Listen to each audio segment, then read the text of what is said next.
ابو سفیان به زنش گفت زن، روزی که محمد رو از مکه بیرون کردیم دل اهل مکه هم با خودش برد. زنش بهش گفت مرد، بعد از 21 سال مبارزه من میبینم که اسلام از کانال دل وارد میشه، دل رو تسخیر میکنم. بعد آمدن پایین، فرداش صبح شد، رسول الله صلی الله علیه و سلم به صحابه به 10,000 مجاهد میتونستن که مکه رو به خاک و خون بکشونن، ولی اون که ملوک نیست، اون پیغمبره، اون رحمتا للعالمینه، فرق میکنه با ملوک دنیا، پادشاهان خودخواه و متکبر دنیا، فرق میکنه. اون رحمتا للعالمینه، حتی برای ملوک و پادشاهان دنیا هم رحمتا للعالمینه. گفت کسی شمشیرش نشونه کسی نده تو مکه که او حب انتقام بیاد، شمشیرها تو غلاف. جلو افتاد، یه چوبی دستش بود، این آیه رو تلاوت میکرد: قل جاء الحق و زهق الباطل ان الباطل کان زهوقا. بگو حق آمد، باطل نابود شد، ناپدید شد. ان الباطل کان زهوقا، حق مندگاره و باطل ناپایداره.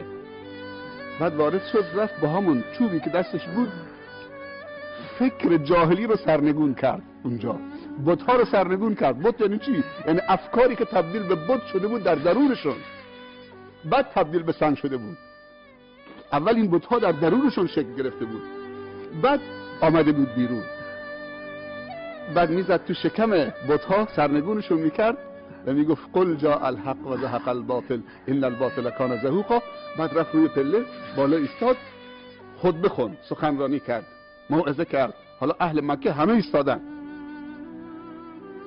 سکوت و فرمان شد. گفت یا معشر قریش ما تظنون انی فاعل بكم اليوم، شما چه گمان میکنید درباره من 10,000 نفر همراهشا؟ امروز من چه کار میکنم در حق شما، در برابر شما؟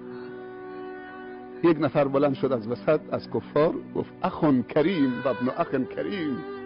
سبحان الله، 21 سال با او جنگیدن، بیرونش کردن، ولی اونو میشناسن، میگن اخون کریم و ابن اخ کریم.